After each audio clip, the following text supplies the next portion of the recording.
Bonjour à toutes et à tous, j'espère que vous allez bien. Frères et sœurs, mes amis, nous entrons aujourd'hui dans la nouvelle année liturgique. C'est le temps de l'Avent. Qu'est-ce que c'est l'Avent? C'est certainement le temps avant Noël. C'est le temps de l'avènement du Seigneur. C'est un regard sur le futur, mais pas à la manière des voyages sur Mars ou de l'intelligence artificielle, pas non plus à la manière des diseuses de bonne aventure, juste un regard confiant vers l'avenir, parce qu'il se base sur un constat qui est en même temps une promesse, la fidélité de Dieu. Au cœur de la pandémie, on peut dire que rien ne sera plus comme avant. Mais il faut se rendre compte aussi que l'aventure chrétienne est en soi un déconfinement permanent qui donne sens à notre vie. Alors, nous sommes invités à nous mettre à veiller. Cela doit devenir notre programme et attitude dynamique au cours de ces 4 semaines de l'Avent.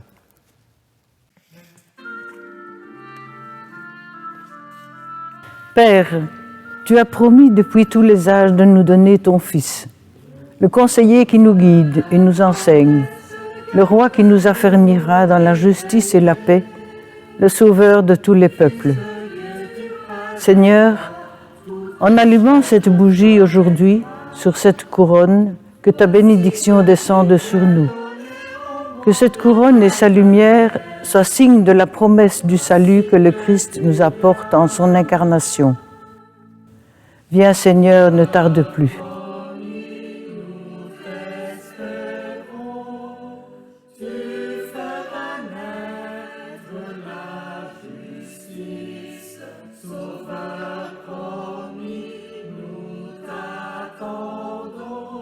Ô Dieu d'espérance, Emmanuel, Dieu avec nous, nous te prions pour qu'en ces jours, tu envoies ta lumière dans nos cœurs.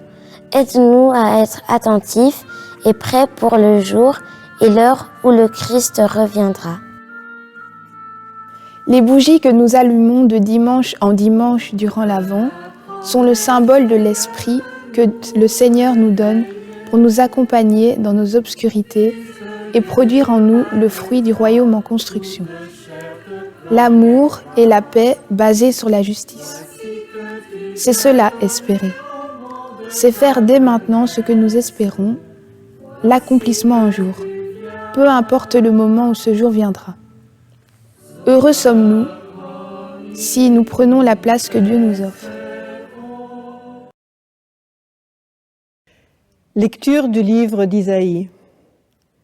C'est toi, Seigneur notre Père, notre Rédempteur depuis toujours, tel est ton nom. Pourquoi, Seigneur, nous laisses-tu errer hors de tes chemins? Pourquoi laisser nos cœurs s'endurcir et ne plus te craindre? Reviens, à cause de tes serviteurs, des tribus de ton héritage. Ah, si tu déchirais les cieux, si tu descendais, les montagnes seraient ébranlées devant ta face. Voici que tu es descendu. Les montagnes furent ébranlées devant ta face. Jamais on n'a entendu, jamais on n'a ouï dire, nul n'a jamais vu un autre Dieu que toi agir ainsi pour celui qui l'attend. Tu viens rencontrer celui qui pratique avec joie la justice, qui se souvient de toi en suivant des chemins. Nous sommes l'argile. C'est toi qui nous façonnes. Nous sommes tous l'ouvrage de ta main. Alléluia, Alléluia, Alléluia, Alléluia, Alléluia, Alléluia, Alléluia, Alléluia, Alléluia, Alléluia, Alléluia, Alléluia, Alléluia, Alléluia, Alléluia, Alléluia.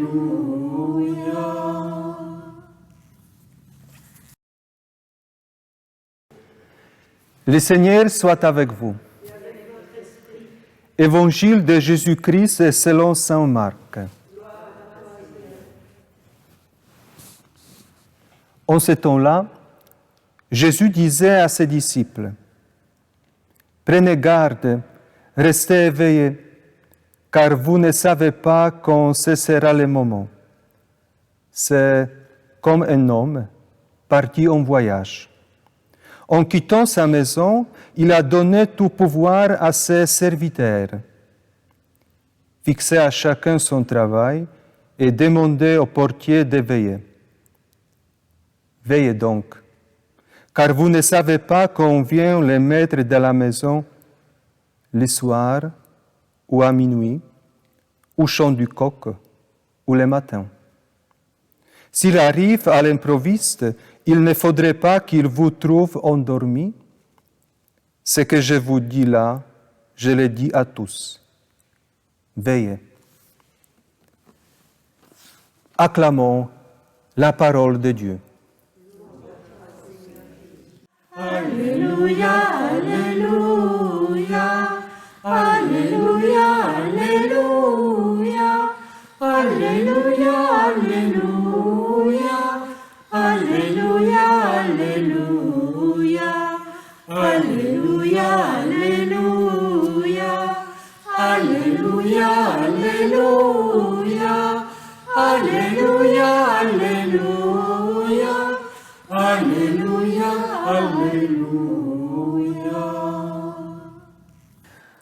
Ah, si tu déchirais les cieux. Tiens donc, avons-nous affaire à un Dieu qui se cache?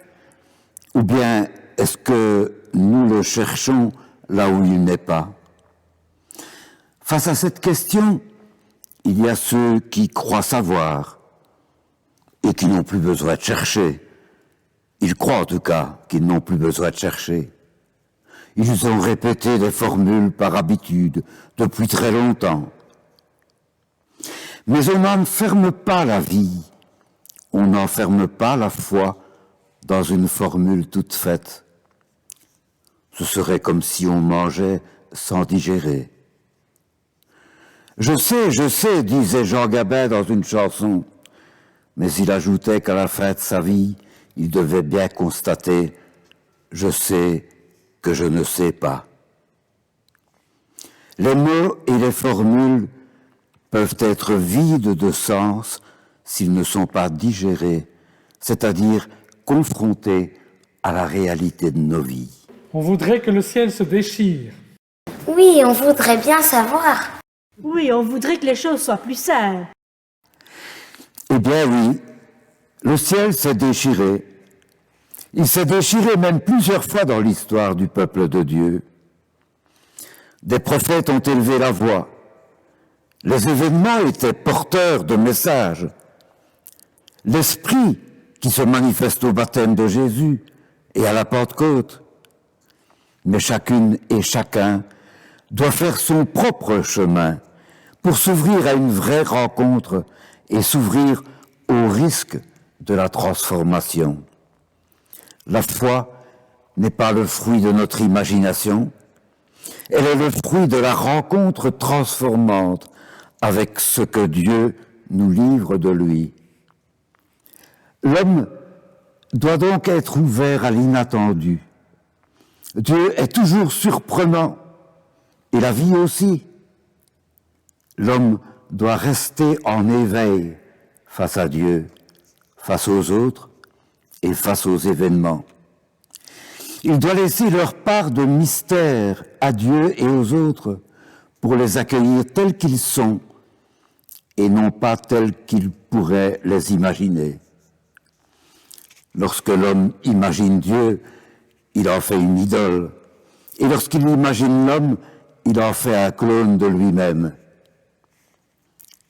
Être en éveil pour s'ouvrir à la différence de Dieu et des autres, c'est une qualité primordiale pour entrer activement dans le royaume de Dieu et pour entrer en avant.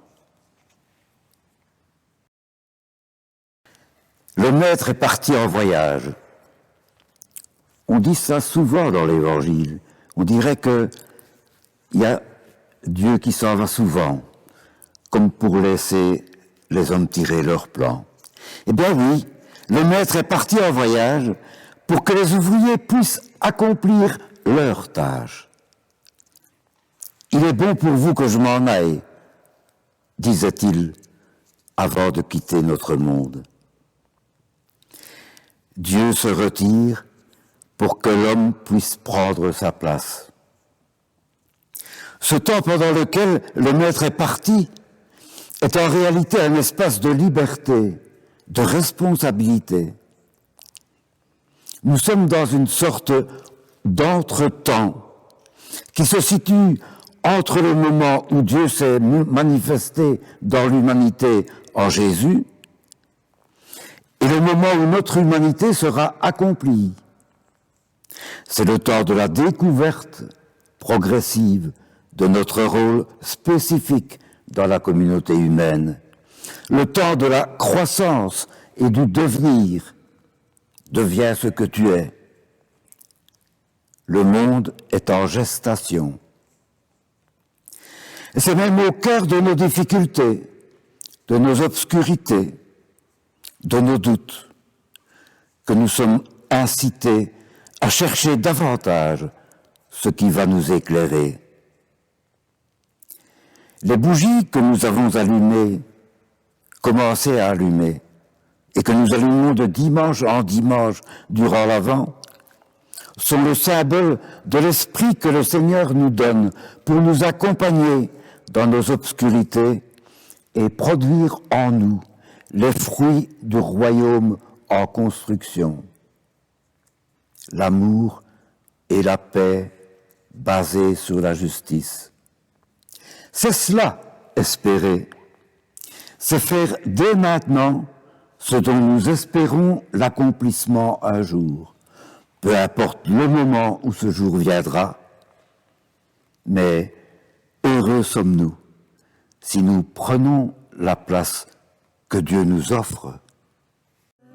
Le Seigneur est mon chant, c'est de lui que vient le salut. En lui j'espère, je ne crains rien. En lui j'espère, je ne crains rien. Oh ma joie et mon espérance, le Seigneur est mon chant. C'est de lui que vient le salut.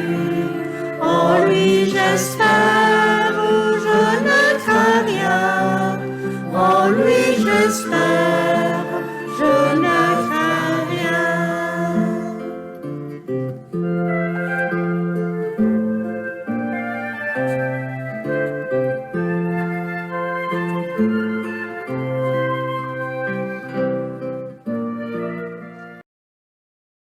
Comme le Seigneur nous invite, veillons dans la prière en lui confiant les espoirs et les souffrances de notre monde.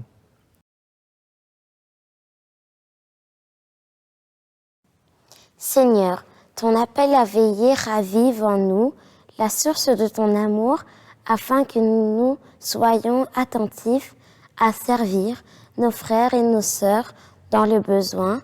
Nous te prions. Le Seigneur est mon chant, c'est de lui que vient le salut. En lui j'espère, je ne crains rien. En lui j'espère, je ne crains rien. Seigneur, tu viens à la rencontre de celui qui pratique la justice. Afin que les dirigeants de nos pays s'engagent réellement au service de la vérité et de la paix, nous te prions. Le Seigneur est mon chant, c'est de lui que vient le salut.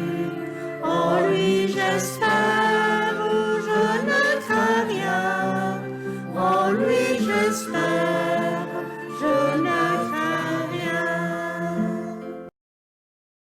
Seigneur, tu connais les souffrances des malades, le dévouement de tous ceux qui les soignent et veillent à leur chevet, afin que tous puissent tenir fermement jusqu'au bout. Nous t'en prions. Le Seigneur est mon chant, c'est de lui que vient le salut. En lui j'espère, je ne crains rien. En lui j'espère, je ne crains rien.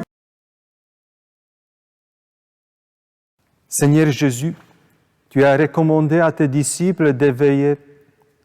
Tiens nos cœurs et tous nos sens en éveil et garde-nous fidèles jusqu'au jour où nous verrons ton visage dans les siècles des siècles. Prions. Notre Père, qui es aux cieux, que ton nom soit sanctifié, que ton règne vienne, que ta volonté soit faite sur la terre comme au ciel. Donne-nous aujourd'hui notre pain de ce jour. Pardonne-nous nos offenses, comme nous pardonnons aussi à ceux qui nous ont offensés. Et ne nous laisse pas entrer en tentation, mais délivre-nous du mal.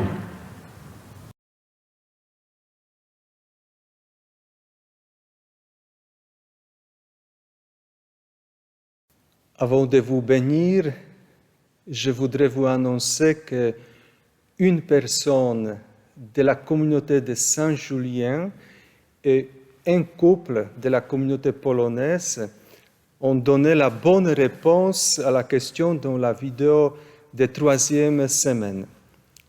Il s'agit de Nadine Louis et François et Christine Chwoszcz-Wochen.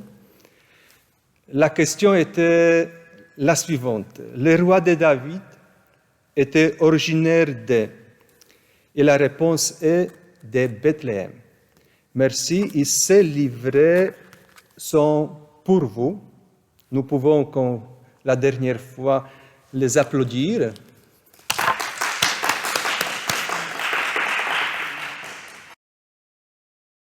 Cette année, malgré le confinement, nous maintenons notre adoration de l'Avent. En effet, bien que les rassemblements de plus de 4 personnes soient interdits, se recueillir à plusieurs dans une église n'est pas considéré comme un rassemblement. Cependant, nous tenons à votre santé. C'est pourquoi nous vous proposons 2 choses. Vous rendre sur place pour prier devant le Saint-Sacrement. Vous unir à ce présent sur place par la prière à l'heure de l'adoration, mais depuis chez vous. Nous vous proposons pour cela des méditations de l'action Vivre ensemble qui met à notre disposition des pistes pour un Avent solidaire. Vous pouvez retrouver ces méditations sur notre site internet upsaintmartin.be. Alors, la semaine prochaine, l'adoration aura lieu à l'église Saint-Walburge de 9h à 9h30. Pour terminer, je vous propose un 3e quiz. La question est: quel prophète est cité par Matthieu pour affirmer que l'enfant à naître sera appelé Emmanuel, Dieu avec nous? Jérémie, Ézéchiel ou Isaïe? Bon dimanche et agréable semaine. Prenez soin de vous et de vos proches et à la semaine prochaine. J'invite Louis à donner la bénédiction à tous ceux qui nous regardent. Le Seigneur soit avec vous. Que Dieu Tout-Puissant nous bénisse, le Père, le Fils et le Saint-Esprit. Restez dans la paix du Christ. Nous rendons grâce à Dieu.